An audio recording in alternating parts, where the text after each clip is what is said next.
Diberkati setiap tangan yang memberi. Salah satu yang saya lihat kehidupan di Australia ini adalah perlu kemandirian yang luar biasa, ya. Jadi kita harus bisa mengurus diri sendiri sebisanya begitu, karena kalau enggak repot jadinya, ya. Jadi harus berusaha semandiri mungkin. Sehingga mungkin juga salah satunya akibatnya adalah kita seperti sendiri. Tadi seperti saudara siapa? Itu Patricia, ya. Jadi di Indo mungkin banyak ini, ya. Jadi itu jadi sendiri gitu loh. Nah, saudara,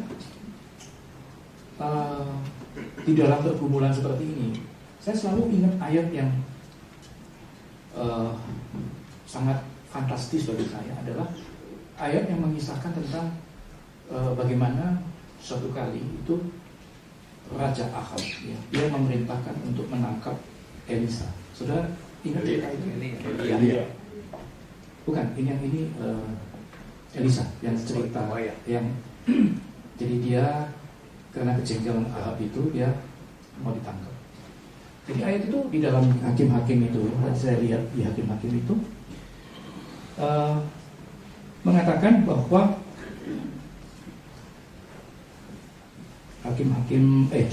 Dua Raja-Raja 6:16 itu.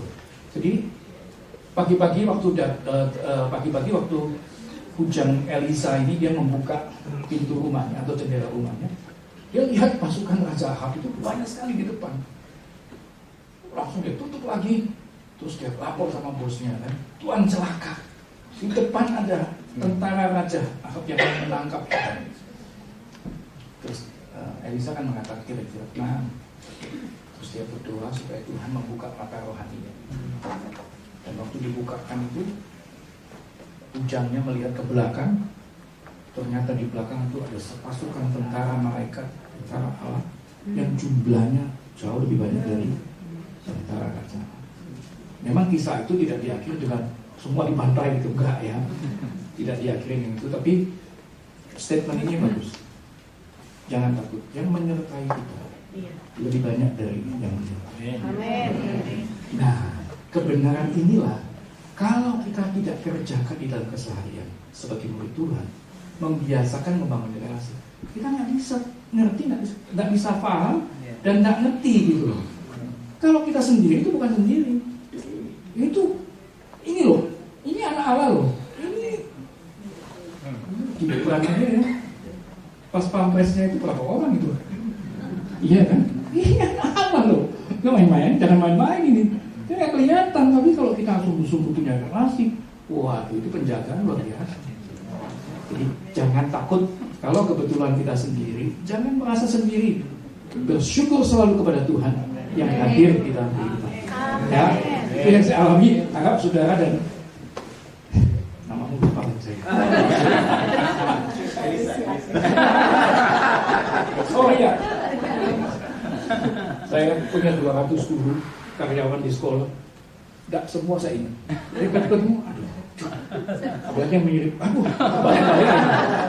200 orang itu tidak hafal-hafal begitu lama, ya. Saudara, kalau tadi lebih banyak kepada pengalaman pribadi, maksudnya bagaimana saya masuk. Mungkin saudara bisa mengambil manfaat atau mengambil ya, barangkali itu bisa menjadi pintu juga bagi kita untuk memulai gitu, ya. Itu dari hal yang coba saya bahasakan secara runtut supaya kita juga memahami. Tapi sesi kedua ini adalah bahan yang kami pakai waktu awal-awal, tapi terus diulang, sudah. Pemberitaan ini begitu gampang sampai kita nggak bisa melakukan.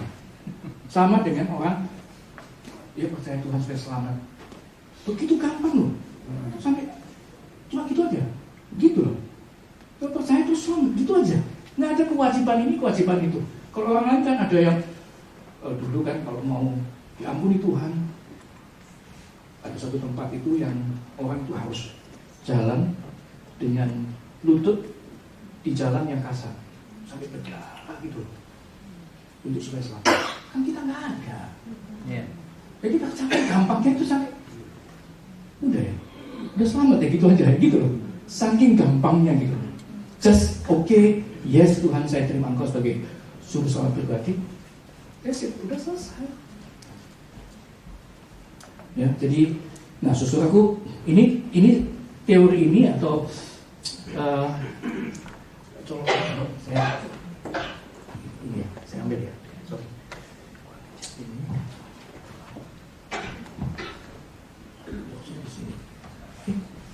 Sebelah.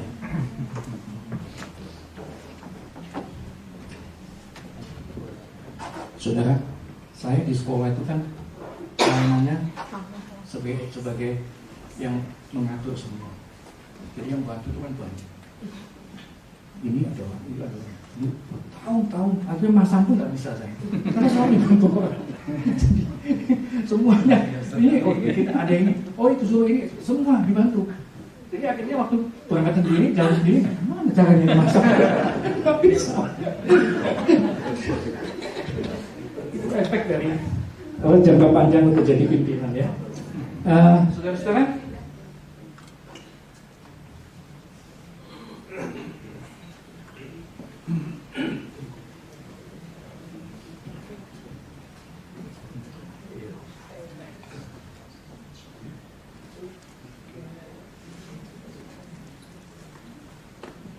jadi sesi ini saya ingin mencoba untuk kita memahami pentingnya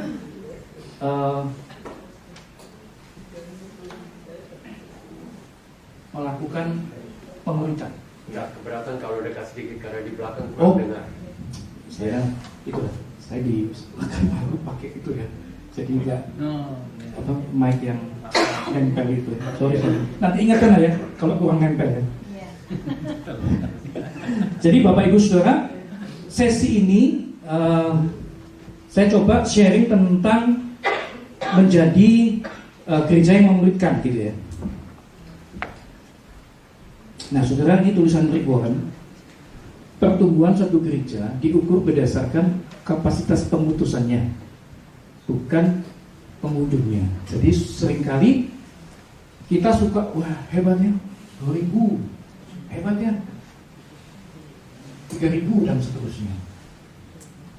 Kita cuma sering bangga di situ. Tapi berapa orang yang bisa menginjil? Berapa orang yang matang dan bisa mencari jiwa? Kita nggak pernah tahu. Ya. Dan semakin banyak orang berkumpul, yang disebut gereja, itu kan bukan gedung sebenarnya. Semakin banyak orang yang berkumpul, ya. Testing. Semakin banyak orang yang berkumpul, kalau dia tidak bertumbuh, waduh saudara, itu peributan persoalan itu semakin banyak. Orang gampang tersinggung, orang gampang lain-lain. Jadi kalau seperti kita ini adalah orang-orang Kristen yang dewasa, ya beda sekali. Kita betul-betul menikmati kebersamaan, melihat kekurangan orang lain bukan sebagai kesempatan untuk itu, cobalah begitu. Bukan begitu, Ustaz. Tapi melihat kekurangan orang lain, kita justru berharap terpanggil untuk bagaimana ya saya bisa menolong dia. Ya. Gereja kan harus begitu. Siapa yang sempurna di sini? Yang semuanya oke. Pas sama dia kalau nggak ada ibu repot. Ibu cuti 2 bulan repot tuh bahasa. Ada orang yang melengkapi, teman yang mengingatkan. Itu sudah ya. Jadi kalau itu baru gereja itu oke. Tapi faktanya adalah tetap ukurnya itu dari kehadiran saja. Nah, saudaraku, saya sudah singgung istilah ini. Pemuritan itu artinya discipleship, itu adalah kemuritan. Kemudian discipleship, disciple making, itu adalah bagaimana kita memuridkan orang lain. Jadi ini tidak boleh dipisah loh saudara. Nah saya lihat kenapa dulu mungkin ya ada pemerintah, tapi nggak ada sesuatu yang terjadi. Kenapa? Karena kita waktu bilang pemerintah, ini memikirkan orang lain. Terus kemudian kita sibuk teorinya. Caranya ya, kita doakan dia dulu. Caranya ya, kita harus cari apa? Bertemu dengan dia. Caranya, kita nggak mikir, kita siap nggak sih? Kita siap nggak sih? Kita memang sudah waktunya cari jiwa, atau kita sendiri yang harus diperbaiki?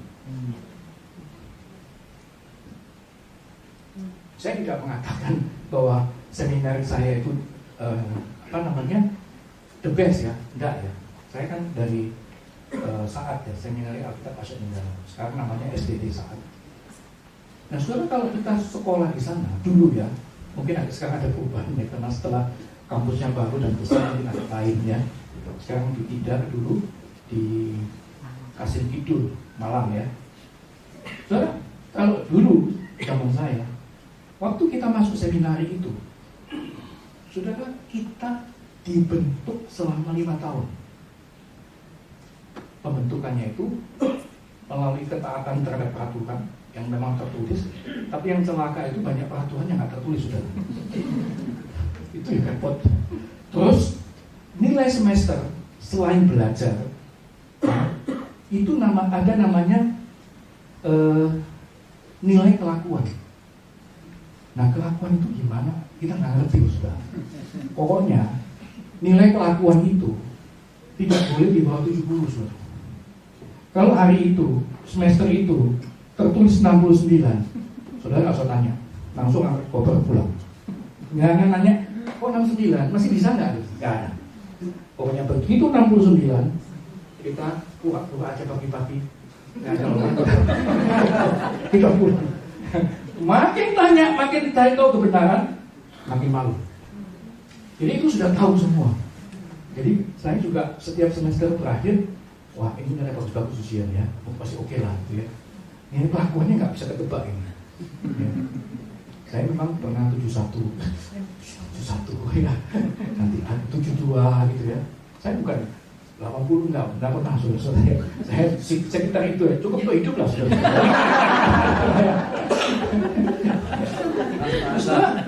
Pembentukan itu 5 tahun. Ngikutin aturan yang nggak tertulis itu juga penting. Misalnya, kami kan kampusnya tertutup. Kalau tadi siapa yang dari Malang? Tante Yeni sama Ibu. Ya, kalau Ibu tahu yang di Kasim Kidul itu kampusnya tertutup, kayak penjara gitu. Ya, pintunya kayu, tertutup penuh gitu. Jadi kalau keluar, kebetulan kami ada tugas mingguan, misalnya ke Kota Lama gitu ya. Keluar itu kan jauh. Laki perempuan boleh nggak? Boleh ya. Tapi kalau dia capek, saya mau naik becak aja, karena ada becak, nggak boleh berdua, harus 2 becak. Melanggar itu urusannya beda nanti. Terus bawa payung, boleh nggak? Boleh. Tapi begitu hujan harus pilih siapa yang naik pakai payung. Berdua masalah. Saya pernah naik becak sama adik perempuan saya. Nggak lupa saya acara apa itu. Ketemu sama rektor. Dia naik motor. Itu yang Honda 70, C70 itu. Papasan. Dalam hati saya mati saya. Dia lihat saya kan. Jadi besok saya lapor sama bagian kesiswa. Pak, saya kemarin ketemu Pak Rektor. Saya sama adik saya. Oh iya, nanti jelaskan ya. Harus begitu. Jadi itu termasuk peraturan yang terus ada peraturan tertulis. Perempuan tidak boleh berenang. Itu tertulis. Tapi laki nggak ditulis. Laki boleh berenang. Satu kali ada missionary waktu rekreasi, missionary berenang, perempuan. Ayo sama-sama. Jadi ada yang perempuan langsung ikut berenang. Skors dia. Karena perempuan tidak boleh. Itu dijalani 5 tahun. Saya masuk 52 orang tahun 85. Lulus wisuda 91 12 orang. 40 itu ada yang 2 minggu keluar, ada yang 2 bulan keluar. Pokoknya S1 saya wisuda tahun 91, 12 orang, 40-nya terseleksi, tereliminasi dengan berbagai alasan. Nah setelah itu baru melayani. Makanya saat lulusannya laku, karena kayak gitu. Lulus itu mesti bentuknya kayak gitu. Nggak sesuai. Ya nggak lulus. Kasih tahu. Pulang liburan. Tanggal 2 jam 12 malam harus sampai. Misalnya ada temennya habis pagi aja, gitu ya. Habis pagi kan jam 5:30 kan ada orang bisa masuk. Teman lagi. Begitu masuk, rektor di depan situ. Lagi nunggu. Kamu balik, ulang lagi keluar, kena skor karena melanggar. Jam 12 malam kan kemarin, dia subuh baru datang. Jadi 5:30 kan masih sepi, dia pikir nggak ada orang. Rektornya di depan situ. Ya sudah, memang rektor juga tidak sama. Jadi dengan kondisi itu kita dibentuk. Keluar itu makanya laku, udah tahu terkenal gitu loh. Itu aja masih ada yang gagal. Ada beberapa alumni senior yang nggak bisa oleh karena berbagai hal. Padahal bentukannya kayak gitu. Yeah. Apalagi kalau yang enggak, itu kan agak berat sesuatunya. Soalnya Pendeta Stephen Tong, salah satu dosen, kalau kami lagi mau belajar praktek 2 bulan kan kami selalu dapat sebelum lulus kumpulin suatu kali kita ngomong. Ingat ya, jangan pikir melakukan kesalahan semuanya bisa selesai, bisa nggak masalah. Kadang-kadang ada masalah yang nggak bisa selesai. Hati-hati. Itu kan bingung, apa ya? Bingung kan? Ternyata waktu di lapangan ya salah. Ini hamba Tuhan muda, yang datangnya anak-anak muda juga kan, petani gitu-gitu. Nanti seperti punya hati dan lain sebagainya. Ternyata hamba Tuhannya itu cuma 2 bulan. Ini sudah terlanjur senang. Nah itu repot, jadi masalah kan. Dia pulang ini masih masalah.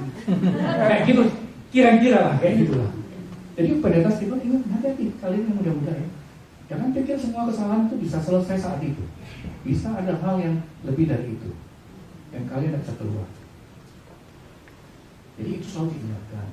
Jadi akhirnya bagi saya dengan kemurahan Tuhan bisa melewati masa pendidikan itu. Dan memang kalau kita bisa selesai ya memang betul-betul sih saya merasakan memang Tuhan menolong melalui proses itu. Jadi perlu satu waktu kita harus jalan. Ya, perlu satu waktu. Kita harus komitmen untuk itu. Nah, Bapak Ibu Saudara, kan sudah disebutkan tadi bahwa kemuritan itu adalah sebuah proses yang ditujukan kepada diri sendiri, ya. Terus, tentu dia juga sebuah panggilan untuk ikut Yesus. Kalau pemuritan, discipleship making adalah sebuah proses yang ditujukan pada orang lain, sebuah panggilan untuk menolong orang lain untuk ikut Yesus. Nah, kalau di dalam tema kita hari ini, Pak Senka menulisnya penginjilan pemuritan, gitu ya. Saya tidak koreksi itu, cuman saya ingin mengatakan bahwa kami mendefinisikan pemuritan ya, atau visi pemuritan kami itu adalah proses untuk membawa orang ke dalam hubungan yang dipulihkan dengan Allah. Ini kan PI, penginjilan kan. Kemudian yang kedua, dan membina mereka untuk menuju kepada kedewasaan penuh di dalam Kristus. Ini sebetulnya juga pemuritan. Tapi ayat ini kan, bagian ini kan dikutip dari Matius 28 kan. Menginjili dulu, mengajar. Dan yang ketiga adalah mengutus mereka, yaitu supaya mereka mampu melipat gandakan keseluruhan proses ini kepada orang lain. Jadi puterannya itu, saudara, ya, ke diri kita juga begitu. Kita percaya Tuhan, kita melakukan proses pembinaan pribadi itu, ya. Kemudian setelah itu kita menginjili orang lain. Jadi menginjili orang lain itu sebetulnya adalah buah dari rangkaian ini. Kita nggak bisa menginjili orang lain sebelum kita betul-betul fix bahwa kita ini anak Tuhan yang bertumbuh. Kita nggak bisa, saudara. Dan saudara tahu nggak siapa yang paling sulit diinjili? Siapa? Orang lahir Kristen. Orang rumah, Pak. Orang rumah. Ya kita ke gereja terus, tapi ngomongnya nggak bisa sama di sini gitu loh. Ke gereja terus, tapi nggak pernah dengar orang tua. Ke gereja terus, tapi gitu loh. Tapinya itu loh. Kenapa? Karena kita belum berubah. Tapi gereja, pendetanya, wah dia baik loh, dia rajin loh. Di sini dia baik, dia rajin. Di rumah bantah terus dia. Tapi kadang-kadang saya harus jujur akui ya, mungkin proses tertentu di dalam gereja juga menolong dia kadang-kadang. Satu kali cerita sudah cukup lama. Satu kali saya jengkel sekali ada satu orang anak muda. Kenapa jengkel? Tiap hari dia di gereja. Boleh dikatakan dari pagi sampai sore sampai malam. Ya. Tapi orang tuanya susah sekali, dia cari kerja itu susah sekali, mengerjakan untuk cari nafkah. Mamanya itu sampai kan kami izinkan orang-orang berjualan di sekolah, ada kantin gitu ya. Suatu hari dia bawa tempat jualan, saya sampai ikut gotong, saya jengkel sekali. Yang anaknya itu di gereja, haleluya. Aduh apa ini? Gimana dia mau ngomong mau bawa pamannya kepada Tuhan? Gitu loh. Yang nggak tahu gitu loh. Kan saya tiap hari lihat, aduh mamanya sangat nanti kemarin pindahin tempat saya ikut gotong juga gitu loh. Dia di gereja nggak pulang kalau minggu. Aduh, makanya saya kadang-kadang kalau orangnya bukan ngecuri kayak saudara. Kalau dia saya paling takut saudara.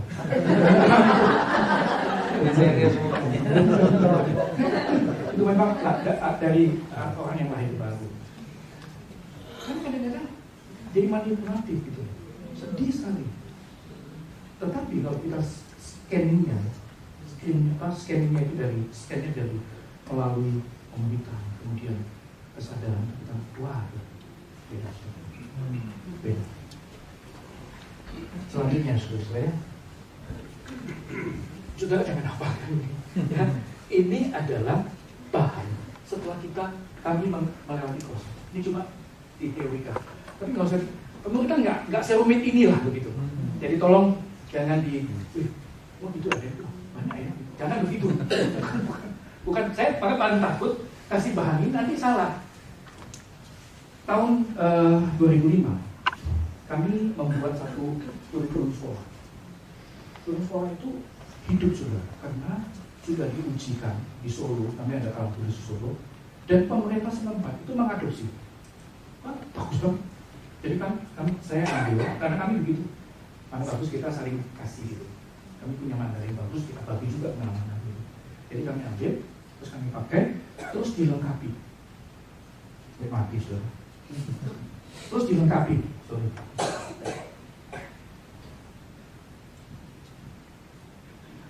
Nah waktu dilengkapi kan panggil orangnya. Ada yang bagian pendidikan. Saya bilang tolong kasih filosofinya, kasih. Tolong kasih penjelasan awal, kasih. Penutupnya kasih. Akhirnya kurikulum itu satu buku tebel, gitu. Jadi waktu sosialisasi, kawan tulis mana yang mau pakai, bingung dia. Kok tebel sekali Pak? Jadi saya juga iya ya, tebel sekali ya. Padahal bukan itu kan, karena jiwanya itu, spiritnya itu adalah membuat pelajaran itu waktu dijelaskan itu tidak rumit. Tapi begitu diteorikan, dijadikan bahan, jadi menakutkan. Jadi orang yang mau pakai, aduh berapa lama nih Pak penyesuaiannya? Waduh, harusnya nggak begitu loh. Nah ini begitu. Kemudian kita kurang sedikit dalam arti gini, kita ini udah kompeten. Kalau calon murid pasti lulus semua ini, gitu loh. Tapi waktu mengerjakannya, itu kan kita diminta supaya kita jangan sekedar mengerti, jangan sekedar bagus ya firman Tuhan, bukan itu, hidupi dia. Amin. Hidupi dia. Jadi bawa dia dalam kehidupan kita. Seperti Amsal 356 itu. Libatkan dia. Ya, itu kan jelas itu. Jadi kalau kita tak ambil dia, libatkan dia, maka hidup kita udah langsung beda. Amsal 3 ayat 5 dan 6. Kayak itu aja. Tapi ini kan saudara harus tahu kami bagaimana. Ini coba. Jadi jangan dengan pemikiran ini rumit, itu yang saya ingin katakan, ya. Terus ini juga penjelasan yang tadi. Jadi yang pertama, membawa orang termasuk diri ke dalam hubungan yang diberikan dengan Allah. Kedua, membina mereka termasuk kita, saudara. Membina melalui renungan harian atau melalui khotbah itu yang disampaikan, itu kan pembinaan juga. Jadi pemuritan di Pekanbaru itu melalui dua. Satu, ibadah minggu yang kita sudah lakukan. Kedua, kelompok kecil. Kita juga sudah lakukan. Cuman masalahnya, yang lainnya kita nggak mau. Cuma itu aja, jadi fokus. Jadi fokus gitu loh. Sorry. Ya. Terus yang ketiga, setelah itu kita juga memungkinkan mereka melipat gandakan atau mereka membuat orang yang dimuridkan itu melakukan yang ini tadi. Putaran lagi. Jadi itu saja siklusnya. Cuma memang untuk sampai di sana, kalau pasien kemarin bilang kira-kira 3 tahun, kalau kami itu teorinya 4 tahun. Karena ada kelas 101 namanya, itu kelas untuk yang baru percaya. 102 itu untuk menggunakan bahannya Rick Warren yang fokus di driven life itu. Kemudian ada kelas ketiga 103 itu yang belajar belajar bersaksi, belajar apa gitu loh. Terus juga akhirnya kelas 0104 untuk persiapan pelayanan atau persiapan dikirim sebagai istilahnya missionary gitu loh. Untuk maksudnya buka kelompok lagi gitu loh. Maksudnya begitu. Nah, proses ini perlu 4 tahun. Kalau teorinya Pak Edmund kan 7 tahun. Cuman prakteknya bisa lewat. Kayak kemarin kami baru mulai cabang baru setelah tahun ke-10.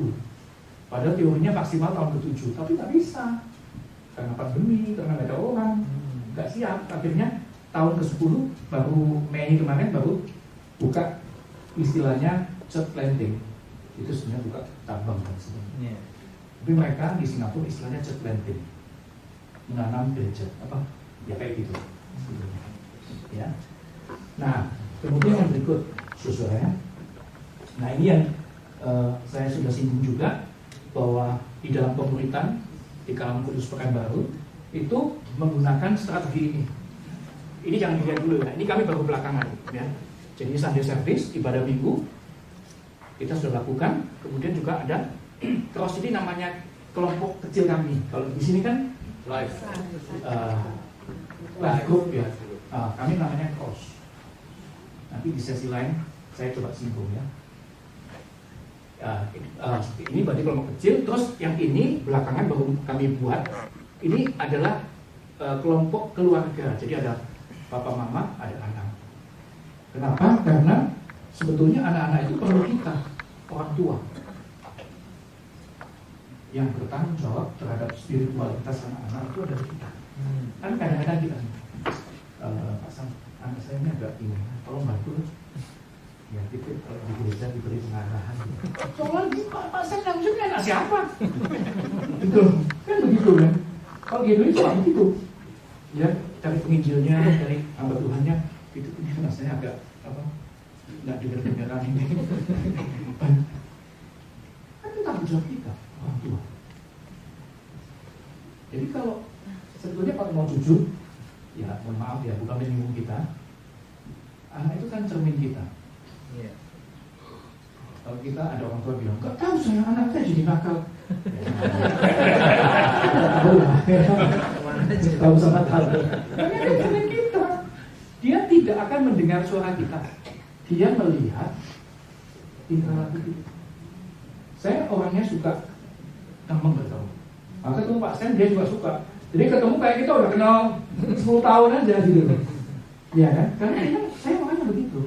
Saya suka ketemu dengan orang baru, apalagi kalau dia menyambut itu saya pasti senang sekali. Begitu. Nah, anak saya perempuan 2. Yang satu juga begitu, yang gede. Wah dia suka semua. Akhirnya waktu SMA dengan perempuan akrab, dengan laki akrab, saya bingung. Pacaran itu apa ini? Kan anak-anak di Bandung, ya, itu kan SMA itu beda gitu. Mereka bisa akrabnya itu agak lebih dekat gitu dibanding kalau bisa di daerah gitu. Lihat mereka, saya waktu itu di Bandung dengan cuti sabbatical. Jadi saya di Jakarta memang sekolahnya, tapi karena sebulan sekali saya pilih Bandung. Saya nggak kebayang dia tinggal Jakarta.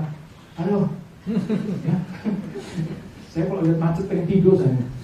Macetnya itu kan nggak apa, susah diterjemahkan gitu. Dia kok macet, berhenti aja gitu. Dan nggak tahu, paling pasti tiba-tiba hujan, ada banjir. Ya berhenti aja. Kebetulan di tol itu di atas ya berhenti situ. Kapan dia tunggu surut? Repot kan? Padahal ke Bandung itu kan waktu itu kan sejam 2 jam ya. Lebih pasti. Sampai Bandung 2 jam itu lebih pasti gitu. Kalau macet karena banjir ya udah. Kapan ya tunggulah. Mudah-mudahan nggak hujan lagi. Mudah-mudahan bisa cepat surut. Kalau sekarang bagus ya. Saudara yang dari Jakarta boleh bangga. Saya pikir banjir mungkin akan sangat kuat. Akan sangat kuat. Ya. Jadi kalau mau balik ke sana, jangan takut, nggak ada banjir. Cuma sekarang lagi ada itu polusi, ganti sekarang, ya. Jadi seperti itu ya. Nah, selanjutnya saudara, yang berikutnya, nah, tadi yang katakan cross tadi itu, di dalam kelompok kecil kami itu ada 5 value yang mau dicapai. Jadi supaya nggak bosan gitu. Ya, jadi acaranya itu cross itu kan CROSS sebetulnya. Ini nggak pas ya, karena kami ngikutin dari pusat ini value dari pusat. Jadi care itu adalah di dalam kelompok itu belajar saling memperhatikan dan mengasihi gitu ya, belajar saling memperhatikan.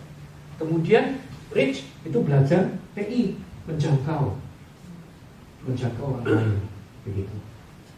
Kemudian korban atau persembahan, belajar memberikan korban yang terbaik seperti apa, kan kita berbagi gitu. Kemudian S kedua itu bisa serve, belajar melayani atau study Bible. Jadi di dalam kelompok itu hidup dia. Kadang ya nggak usah semua dikerjain saat itu juga. Kadang untuk belajar care itu, kalau kami di Pekanbaru itu ingat ada yang sakit loh. Jadi kita kesana ya. Jadi kami sekelompok itu 8 sampai 12 ya. Ini batasi 12 seperti murid Tuhan Yesus kan. Nggak berani lebih sudah. Tuhan Yesus 12 saya, 1 hilang sudah. Nah ya.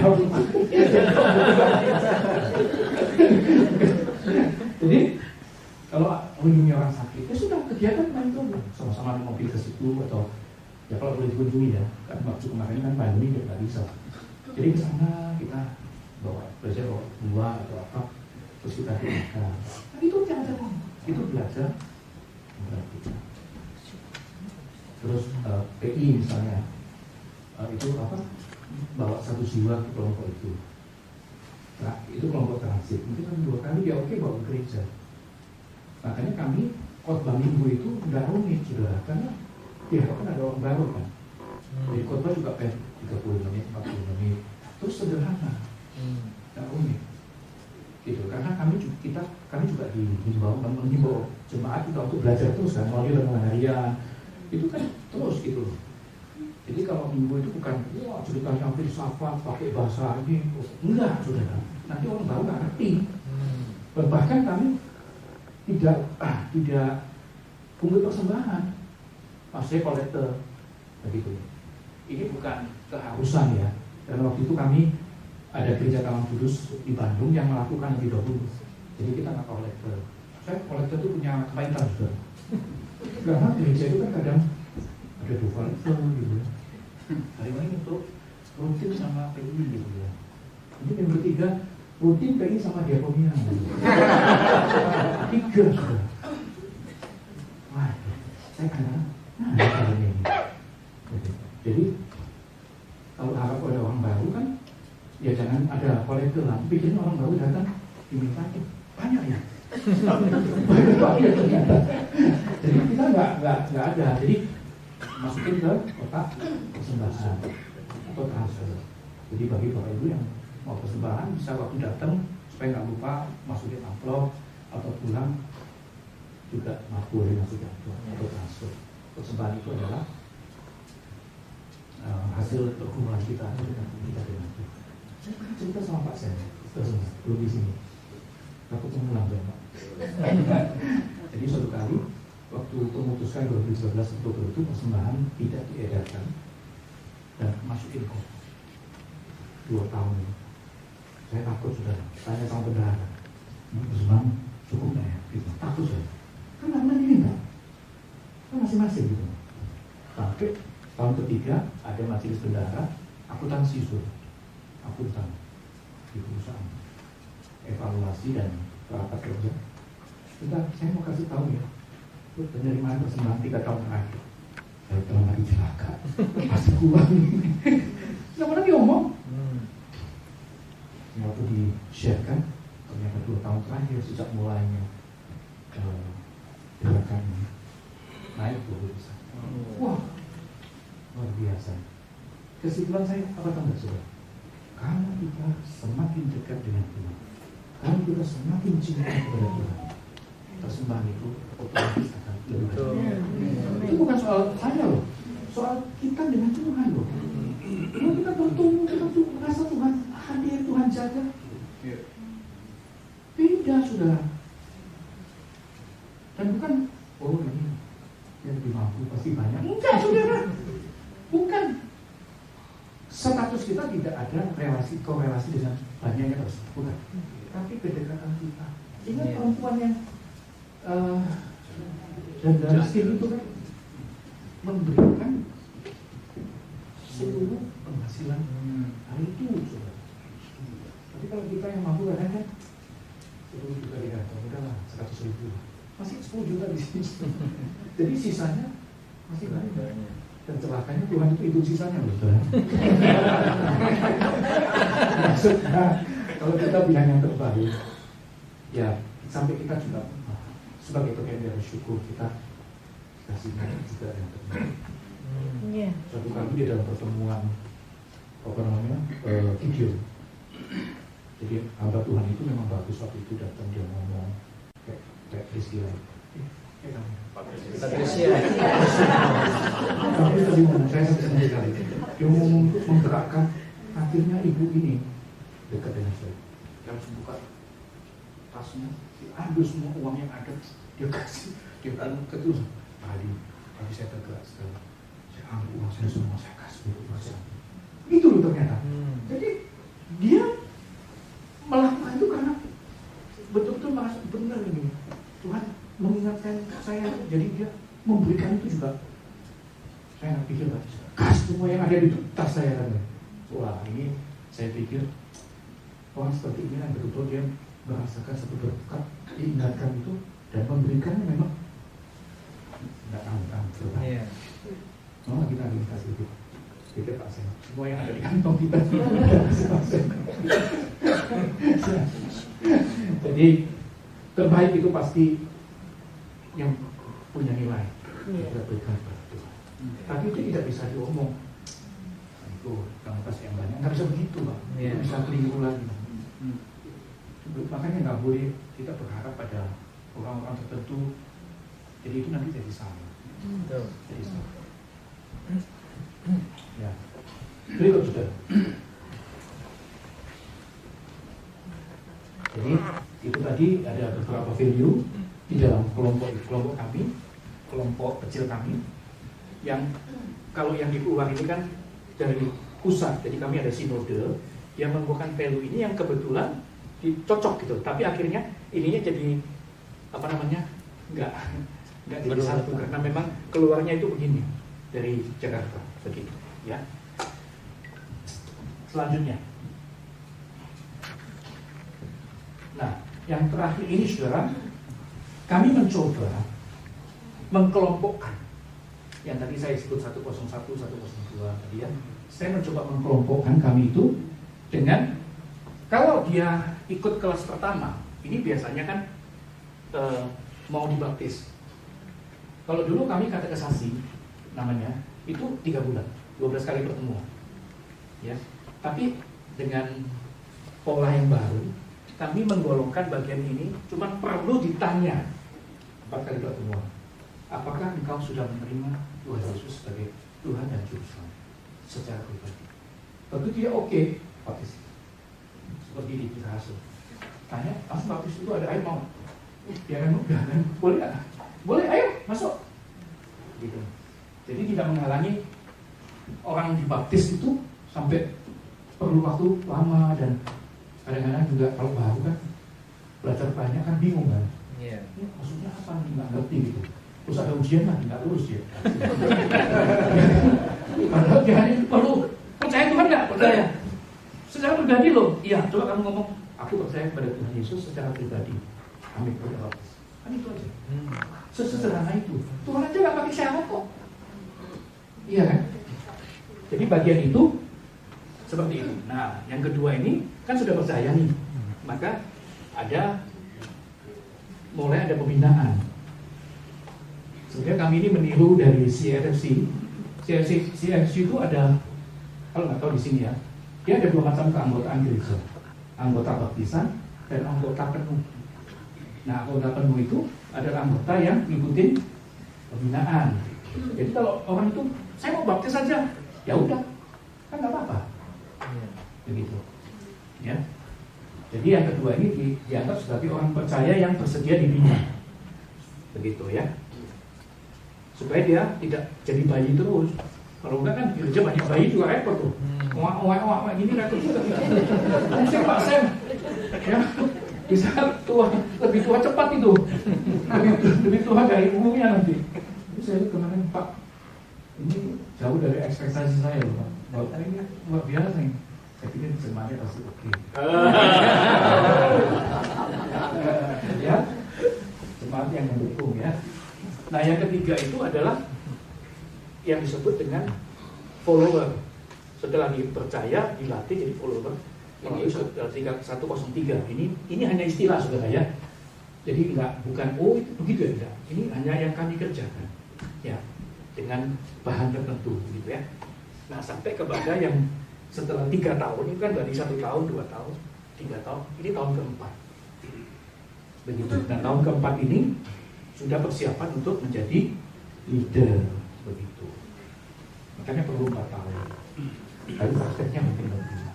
Karena tadi ada yang cerita kan, keluar masuk, hari ini ikut kelompok kecil, nanti bulan depan nggak ikut, udah mana? Nggak tahu dia, dicari pun nggak mau gitu. Bisa kan? Jadi memang gereja begitu sudah. Gereja begitu. Tapi kalau kita bertumbuh, tak usah dicari. Kita bertumbuh, Pak Sen, ya. Pak Sen ada di situ kenapa ini bisa dibantu? Kasih begitu. Amin. Iya kan. Kalau nggak kan menghindar terus kan. Mana kamu? Pak sibuk Pak. Ini sibuk Pak. Kapan tahun depan nggak bisa Pak? Kalau itu kan selalu begitu ya. Jadi berharap dengan apa yang kita lakukan dan lebih diamini dan diamini, dikerjakan, maka kita akan menjadi gereja yang berbeda. Saudara, saya di sekolah cukup lama, ya, jadi sejak tahun 90 saya mulai praktek di Makassar. Tadi Ibu Elizabeth, saya orang Makassar, saya punya lupa ya karena saya pernah di Makassar. Begitu saya sampai di Makassar, pendeta senior saya sudah meninggal. Tadi ini sekolah nggak ada yang urus ya, kamu urus kan? Loh, kok saya urus bagaimana? Iya. Waktu itu ada 150 murid. Sejak saat itulah saya mengurus sekolah baru. Nah, urus sekolah itu saudara perbedaan dengan gereja. Karena sekolah itu kan di-hire. Jadi kita mengaturnya dengan tata tertib. Ya, jadi saya di sekolah itu kebetulan Tuhan kasih kesempatan sebagai penanggung jawab. Jadi kalau saya punya kepala sekolah, ya SD ada, TK ada, SD, SMP, SMA, semua ada kepala sekolah. Itu yang menolong saya. Kemudian ada bagian litbang, ada bagian keuangan dan lain sebagainya. Kalau mereka saya tinggal begini, mereka jadi murah. Kalau rapat rutin, nggak usah lapor ke saya percaya saja. Tapi kalau ada sesuatu yang di luar rutin, mesti nelfon saya. Pak ada begini, oke gini aja. Jadi kalau saya bilang oke gini aja, udah selesai. Jadi mengaturnya itu lebih gampang. Kalau gereja nggak bisa. Tidak apa, setuju oke dia pergi dan nggak gimana? Nggak bisa, saya keluar kota. Ada oke, apa lain? Gitu. Kenapa? Karena di gereja itu variasi kerohanian itu beda. Jadi kenapa rumit sekali? Karena perbedaan ini. Gitu. Sehingga kalau ini semuanya serempak, saling membuahkan, semuanya serempak, menjalankan kemuliaan, semuanya serempak. Bahasa kita kok baru ada gerakan baca Alkitab sama-sama gitu loh. Semuanya serempak. Saudara, itu akan beda. Akan beda. Bukan kita mau beda loh, tapi Tuhan membuat kita beda. Ya, kan hukum yang penting kan dua. Kasihlah Tuhan Allah dengan segenap hatimu, dengan segenap pikiranmu, ya, dengan segenap ujian. Hukum yang kedua yang penting, kasihlah sesamamu seperti itu aja loh. Jadi kalau Tuhan sudah gerakkan kita mau itu udah bertumbuh, itu tumbuh itu, oh ini tumbuh lebih baik, enggak loh saudara. Itu tumbuh itu sesuai dengan waktu relasi kita bangun. Kita nggak sadar sudah. Maka dulu ada istilah yang saya sangat senang sekali di Israel. Dosen saya mengatakan, pada saat seorang menerima anugerah, maksudnya kita percaya Tuhan, mungkin nggak ada yang tahu. Bisa sesuatu KKR, mobil disebutkan, terus kita menangis, tapi bisa di dalam apa? Tiba kita baca renungan atau kisah tertentu, ya Tuhan aku mau percaya. Mungkin ada yang tahu. Tapi setelah kita percaya Tuhan, semua akan tahu. Kenapa? Semangatnya beda. Betul. Itu sukacita itu nggak bisa ditutup. Itu persoalannya. Nggak bisa kita. Tapi waktu kita terima, nggak ada yang tahu. Kita nggak ada yang tahu. Karena mungkin ada kita malu kan. Apalagi pria kan. Amat nangis sendiri gitu ya. Tuhan, aku sudah banyak dosa. Aku minta Tuhan. Aku mau terima Kau Tuhan. Nggak ada yang tahu.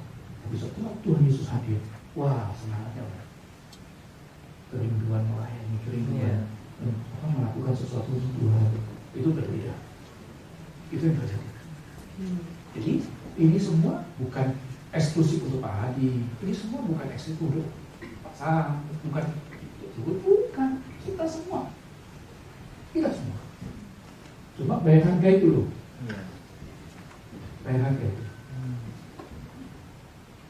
Itu saya sampai mau datang. Itu bukan, oh diundang enggak saudara, saya pergi sendiri. Bagi, saya mau berbagi, saya mau. Lalu kadang kalau betul-betul memang itu gimana ya? Ada pikiran begitu. Kenapa? Saya bukan nggak ada kesibukan. Cuma kadang-kadang nggak tahu ya, saya lagi bergumul. Saya lihat barang-barang saya di kamar belajar. Gimana kok saya tinggal ya? Terus tiba-tiba ada suara yang mengatakan, oh gitu, kalau kamu saya panggil hari ini masih mau mikirin? Iya, betul juga ya. Sampai kayak gitu loh pergumulannya.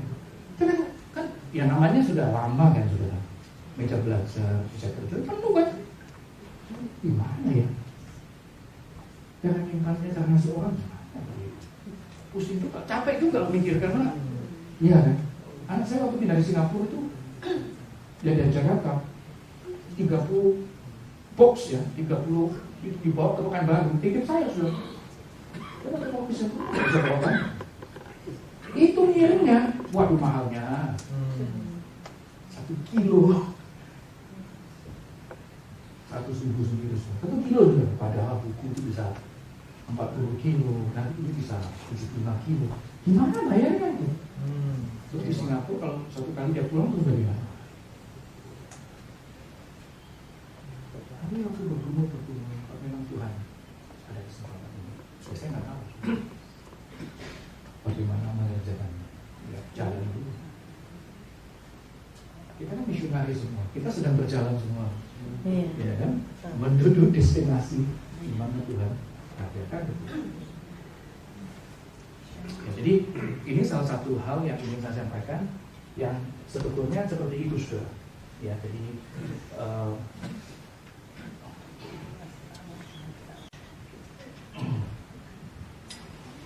ada pertanyaan dari Bang. Tidak ada waktu. Sudah saya banyak bahan, tapi yakinlah, kita nggak akan. Aduh, makin banyak makin pusing sudah. Karena saya juga tidak mau membuat kita pusing dan batal melakukan ini. Makanya saya mengawali itu dengan menceritakan apa yang saya lakukan. Nanti kalau sambil jalan, tambah satu. Dan selama ini saya percaya Pak Sam sudah melengkapi kita. Sudah melengkapi. Cuma komitmen mengerjakan itu harus dilakukan. Pendeta Hasan Sutanto, pendeta senior saya juga mengatakan, mau diberkati dulu, laksanakan saja. Tidak ada cara. Hidupi dia, tidak ada cara. Jangan cuma bilang bagus, kotanya mungkin bagus, minggu ini bagus sekali, lucu pendetanya. Nggak bisa saudara, bukan begitu. Jangan begitu. Apalagi kalau dia mengganggu kenyamanan kita. Wah, itu paling benar itu. Ini kalau saya lakukan, saya nggak bisa bilang gitu. Paling benar. Jangan bayar harga. Maka itu silakan Pak. Iya. Nah, saya alami, makanya saya berani ngomong di hadapan saudara kami itu. Kemarin sempat ngomong sama Pak Timothy ya. Wah, Pak Timothy juga bagus. Cuma saya bilang, Pak, perlu ada pengaturan pelaksanaan. Karena kalau konsepnya kok bagus, aduh saudara, semua bisa ngomong bagus. Makanya kalau pemulitan ini, kan nggak usah datang, sudah baca bukunya banyak kok, sudah. Tapi nggak ada yang jalan, saudara. Yang lucu itu, ini agak memalukan sedikit ya. Tahun lalu 50 pendekar kampus pergi ke Singapura belajar pemulitan. Sampai hari ini siapa yang jalan? Bukan nggak malu saudara, nggak bisa. Kalau Pak Sam bilang kumpulkan kita, semangat semua, setuju semua, bagus, pasti jadi. Nah ini teman saya pendeta satu di Gereja Kawah Kudus. Sejak ikut waktu itu, setiap kali meeting tahunan ada datang dia, sana datang. Tapi orang yang dari Singapura tadi itu mau, iya. Tapi kok nggak ada temannya? Kok sendiri terus dia? Pemulitan yang nggak bisa sendiri terus. Harus pejabatnya itu ikut. Kompak, doa sama-sama, dengarkan sama-sama. Kayak ini, sama-sama hadir. Waktu yes sama-sama. Nanti teknis ya ikut aja kan. Nanti diarahkan. Ini sudah, ini harus begini, diarahkan aja.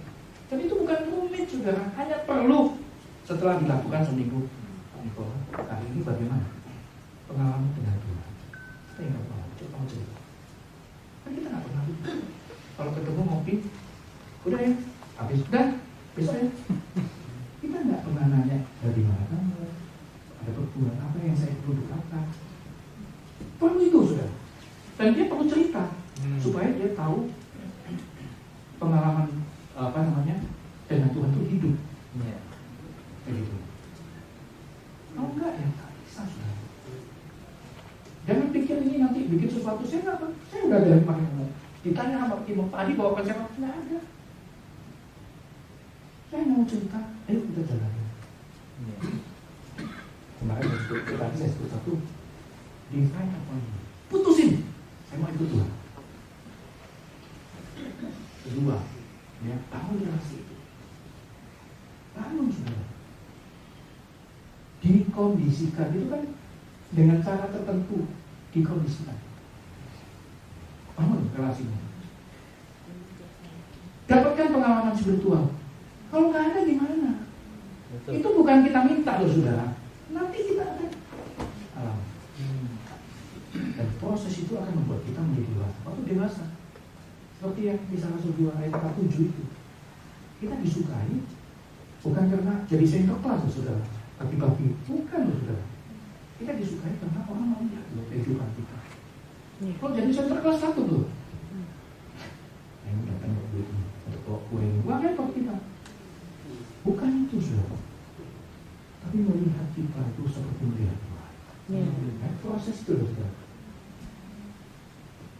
Dan saya ceritain, saya alami, maka saya berani ngomong, saudara. Suatu kali saya pernah dengan satu orang yang membantu saya. Saya sangat dekat, sampai hari ini saya belum baik. Entah bagaimana, dia berkaitan sama saya cuma tahu. Ibu-ibu mungkin, ya, mana ibu-ibu dia berkaitan. Tiap kali ketemu marah. Cuma saya menghargai dia karena saya sangat apresiasi. Tapi yang kasihan itu yang lihat, saudara. Ada kepala sekolah saya, ada satu orang yang bodoh, yang bekerja Tuhan, ikut pertemuan. Kasihan kan? Lihat saya dimarahi sama ya anak buah saya. Cuma saya sayang dia, jadi saya nggak misalnya bagaimana. Saya berusaha memberi. Karena akhirnya satu kali sekitar apa gitu, terus dia bisa. Ya apa? Sampai hari ini masih tetap. Karena saya tidak merasa ada sesuatu. Ini nggak terduga, teman yang muda. Dia kan tertipu saya. Sampai suatu kali orang saya di kantor yang masuk di kelompok baru karena ada yang keluar, ada yang selesai. Dia cerita, tadi tahu nggak? Kenapa? Iya, tetap mau di kampung. Karena dia lihat sikap hati menghadapi persoalan. Baru saya tahu. Kalau respon kita itu bisa jadi kesaksian. Betul. Saya bukan nggak bisa marah, saya bukan nggak bisa balas. Gampang sekali, saya balas. Tapi untuk apa? Goma 12,8%. Kalau itu bergantung pada saya, udahlah nggak apa-apa lah. Saya tanggung aja lah. Begitu. Dia ikut saya sampai hari ini. Kalau kudus itu terkenal dengan gaji yang kecil.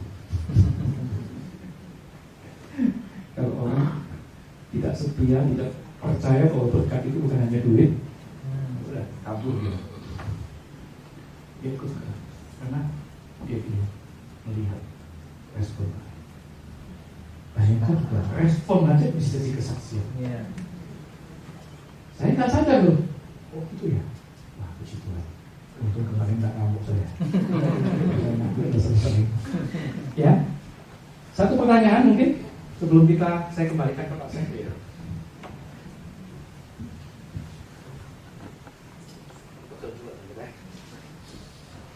Oh silakan. Ya. Seperti Pak Hadi tadi bilang bahwa kemuritan ini kan merupakan satu kegerakan ya, bukan suatu program. Melalui kegerakan ini, saya percaya Pak Hadi pernah mengalami penolakan. Ada orang yang cocok, nggak setuju, nggak mau ikut gitu, nggak mendukung. Bagaimana? Bisa ceritakan contohnya dan bagaimana mengatasinya? Jadi gini, sampai hari ini ya, kalau ditanya berapa persen yang ikut, mungkin saya hanya berani ngomong 50%. Mungkin bisa lebih, tapi saya nggak terlalu optimis saja. Tapi dampaknya luar biasa. Suasana gereja, ibadah, pelayanan untuk lain semua. Karena kerelaan itu sangat besar. Udah beda sekali. Kami merasakan sekali. Dan ini pribadi. Saya nggak sebut namanya. Ada 2 orang teman saya yang cukup berpengaruh. 2 ini sejak awal saya ke Pekanbaru itu nggak sama saya. Biasalah. Kan kita ada istilah ciong. Ciong itu adalah nggak tahu pokoknya nggak cocok ya. Mungkin kalau orang Tionghoa ciongnya nggak cocok. Pokoknya apa yang saya kerjakan salah aja gitu loh. Boleh ada apa ini gitu loh. Ya, jadi setelah proses ini beliau itu juga ikut terlibat. Sampai suatu kali saya lupa, entah 3 tahun atau 5 tahun, saya lupa. Pokoknya nggak memperhatikan sih. Tiba-tiba Natal ketemu saya, Pak Adi sama Natal ya. Dia kasih saya hadiah Natal, masuk uang. Kaget saya. Ada apa ini gitu kan? Terus yang satu juga begitu. Teman Natal Pak Adi. Saya bukan kaget karena dikasih uang ya, maksudnya bukan kaget karena dikasih uang. Cuma maksudnya gini, ini kan orang nggak cocok gitu. Kok bisa berubah? Kan lakukan sesuatu. Nah, saya kemudian merenungkan, oh iya, kalau dia berproses dengan benar, melakukan kemuridan dengan benar, dia tidak bisa tidak mengasihi orang lain. Itu yang terjadi. Apalagi terhadap hamba Tuhan, dia nggak bisa tidak. Nah, sampai hari ini baik jadi. Ini yang satu lagi ke Manchester, anaknya menikah sama orang dari orang Tionghoa juga, tapi yang perantauan ke Peru. Jadi ketemu di London untuk sekolah S2 dan mereka nikah dan ini lagi punya anak. Jadi orang tua ini temennya lagi di sana 3 bulan katanya dampingnya. Masih kontak, kadang tanya, tadi gimana gitu. Jadi dekat. Kenapa? Karena bertumbuh secara spiritual. Saya nggak setiap hari saya bilang, kalau dia mau pindah loh sudah, dia lebih kaya, lebih pintar. Kalah saya. Tapi kalau bertumbuh, mengasihi Tuhan, nggak bisa saudara nggak mengasihi orang lain, mengasihi hamba Tuhan nggak bisa. Itu yang terjadi. Yang menolak separuh itu ya, termasuk salah satu teman yang tiap hari ngelitik saya. Kenapa? Karena kita kan istilahnya ini ngikut di tengah jalan, saudara, saya katakan. Kita udah jalan 30 tahun, terus gerakan komunitas, ya. Kemudian kami kan main hantam aja, 300 orang, kita bagi aja 30, gitu loh. Kan 30 kelompok berarti kan. Ini agak baik ikut kamu lah, ikutlah, gitu. Jadi kan screeningnya itu nggak terlalu ketat gitu. Akhirnya kan ada yang sebetulnya mungkin agak kurang baik, gitu sebetulnya ya. Agak kurang sempurna lah gitu ya. Jadi yang mengkritikin, Pak, masa kayak gini jadi ketua kelompok, ketua kayak gini. Terus lain hari, coba lah. Itu katanya kelompok kecil. Kayak gitu hidupnya. Jadi kayak gitu. Terus lihat-lihat nih. Pusing juga jadinya kan. Padahal komunitas itu kan untuk diri sendiri kan. Yang pertama dikerjain kan. Tapi ini terus ngomong. Makin banyak makin celaka kan. Makin banyak itu kan, makanya komunitas itu, gerakan itu kalau makin banyak, makin repot. Karena apa? Ketidakseimbangan itu loh. Jadi repotnya di situ. Juga lucu nih. Orang yang paling mengkritik sekarang dia jadi ketua kelompok. Saya tak bingung juga. Tiba-tiba dia, setelah mungkin 2 tahun loh. Saya bilang sama gembalanya, kan gembalanya itu adik kelas saya. Kok dia ikut? Nggak tahu Pak, kemarin dia minta. Nggak bisa ngomong kan? Jadi penolakan juga banyak. Ketidakpuasan banyak sekali. Tapi sebetulnya nggak bisa dinilai. Makanya saya nggak berani mengatakan, kata gue itu. Nggak bisa. Karena proses itu berjalan sampai kapan? Sampai kita ketemu dengan Tuhan. Gimana ngomong? Hari ini saya semangat. Besok ada pergumulan. Karena Pak Adi hilang. Pernah ya? Ada temen yang, wah hebat sekali konsepnya gitu. Terus tiba-tiba drop dia. Terus mau keluar. Saya sampai bilang, kamu ini gimana? Saya bilang, saya ini 25 tahun lebih tua dari kamu loh. Udah ikut kamu sekarang mau pergi. Mana kamu ini? Udah dia ngomong kemana-mana. Tiba-tiba kayak frustasi gitu. Nggak ngomong lagi sama saya. Aduh, saya bilang kamu ini gimana gitu loh. Ini lebih tua ikut kamu menikmati berkat yang luar biasa. Kamu malah bisa terjadi kan? Kita nggak tahu. Iya. Gitu. Makanya proses ini harus dinilai. Yang penting ikut aja, diberkati terus. Makanya perlu komunitas untuk menguatkan. Bagi dia berkumpul, yuk ada apa? Yuk didoakan, gitu. Perlu sekali komunitas kayak gitu. Cuman Pak Sam harus mengawal. Kalau enggak ini nanti satu kelompok bikin gereja sendiri sama repot itu. Gereja banyak. Someday, ya, suatu hari, kalau memang udah oke semua ya begitu ya. Tapi karena di Singapura itu, Edmonton itu memang kuat sekali konsepnya. Jadi kalau dia kumpul ini nanti tanggal 1-2 ya, itu kan sekali kumpul biasanya sekitar 5.000 dari seluruh dunia datang di Singapura Expo 2 hari. Dia speak 2 hari. Begitu selesai Sabtu tanggal 2, dia udah umumkan tahun depan temanya ini. Wah hebat. Memang Edmundson. Jadi memang Pak Sam harus pegang supaya semuanya lihat bendera ini. Ayo sini kumpul kayak hari ini. Pak ini pertama kali ini setelah sejak COVID ya. Saya senang sekali lihat saudara semangat ini. Jadi berharap nanti ada diskusi dengan Pak Sam, nanti saya coba sharing teknisnya, nanti Pak Sam yang sharing kan harus disesuaikan dengan kondisi kita supaya bisa jalan. Saya maunya jalan, jadi bukan oh ya bagus ya sampai itu jangan, harus jalan. Kalau ada yang kesulitan jangan tunggu, yang duluan jalan dulu gitu. Jangan tunggu yang lain, jangan saudara. Ada gereja yang mengatakan, Pak, kalau misalnya kami ada kegiatan lain, boleh nggak Pak ini jalankan ini? Saya bilang, sorry ya, kami aja yang 100% ngomongin ini dan ngerjakan ini sampai akhirnya 10 tahun, saya hanya berani mungkin 50% yang ikut. Kalau kamu pakai yang lain lagi, asal nggak tahu lah saya. Nggak tahu saya lagi. Ini 10 tahun loh ini, ya itu kalau lihat jemaat, ya saya berani cari 50% yang konsisten. Sudah fokus loh ini. Nah, kalau masih ada yang ini itu ya nggak tahu lah. Bisa tapi ya mungkin lebih lama. Sampai tua disusahkan. Karena masih ribut ini itu kan. Nah, gitu loh. Cuman memang saya tidak mengarang Pak Sam ikut akan baru itu bagus enggak juga karena nanti takutnya bisa kontraksi kan. Bisa ada disesuaikan dengan ya jangan harus sesuai.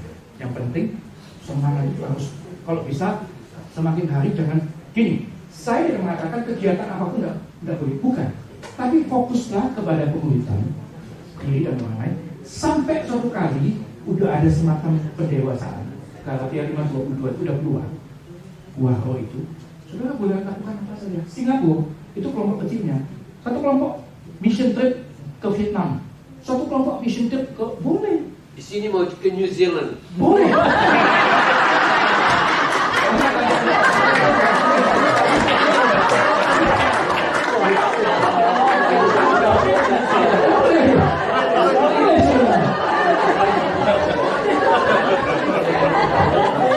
Boleh, asalkan kita memang sudah waktunya.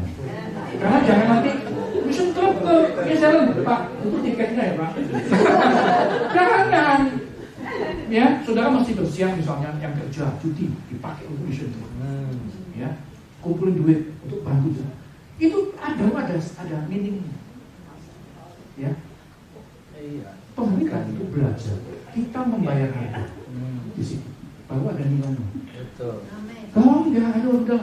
Saya waktu awal-awal ngikut yang di Singapura. Kita kan jadi orang miskin, ya dari Indonesia. Besok ya ada sarapan. Pikirnya sarapan apa ya? Sebelum acara mulai dibagikan. Ternyata kayak nasi kucing terus. Nasi itu dikasih ikan teri. Iya, begitu. Ada telur sedikit. Gila, ini sarapan apa ini? Ternyata itu dari satu jemaat. Satu orang jemaat dia bikin untuk kasih ke kita 15 orang sarapan. Jadi gitu ya, memang semangatnya itu ya. Memang lihat itu tadi begitu ngomong ini satu orang ya. Ya maksudnya Singapura kan tidak mudah ya. Jadi kalau sampai masak terus bikin itu kan satu pengorbanan ya. Kayak gitu loh. Jadi semangat itu loh sampai menyediakan itu. Oh, kebetulan kami di gereja kan ada tamu teman jenis. Ini ada tamu makan nanti ini ya di sini. Singapura. Kalau bawa kamu makan, dia bayar. Nah minta ke gereja. Nah kesadaran pelayanan seperti itu kalau bukan disertai dengan pertimbangan spiritual, betul. Sekali dia bayar, hilang dia.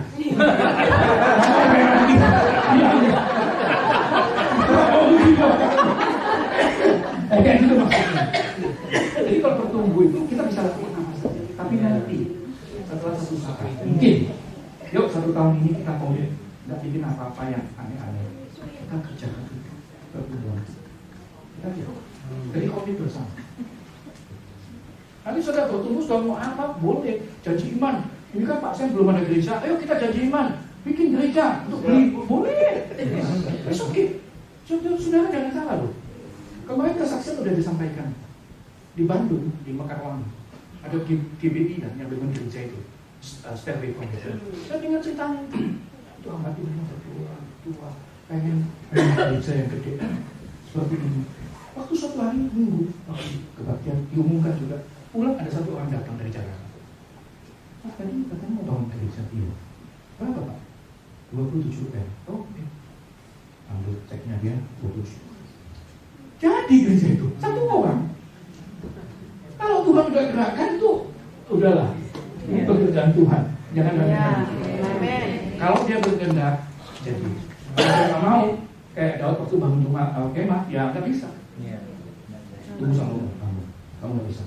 Kalau lu banyak perang, nggak boleh. Yang bisa terjadi begitu ya. Tapi yang penting kita bergumul itu. Waktu 2 tahun lagi rasanya. Bersama nanti kalau bisa Jumat banyak susah nanti. Mendingan segini tapi 1, 2, 3, 4 gitu. Jadi ibadahnya tadi tetap kelihatan. Kalau besar-besar kan nggak kelihatan kita. Udah nggak kenal gitu, nggak kenal orang. Gereja itu nggak boleh begitu. Kayak di Surabaya ini baru. Ini mantap. Resminya gedung gereja. Papua 6.500 sip yang peresmiannya sama Menteri Agama. Ini lantai 5 loh, 6.500 sip. Gila. Bisa. Bisa sekali Pak. Nanti. Saya pikir saya bukan begitu. Yang itu terjadi itu. Keluasannya luar biasa, tapi imannya setengah. Terima kasih untuk perhatiannya, mohon maaf kalau tidak masih tidak menjawab ya, karena ini memang pergumulan perjalanan saudara. Bahkan saya mungkin istilah petualangan dicocok ya, karena kita bersama dengan Tuhan. Tapi yang saya ingin katakan, saudara, setelah satu waktu saudara akan menikmati pengalaman Kristen yang berbeda. Itu yang jadi yang membuat saya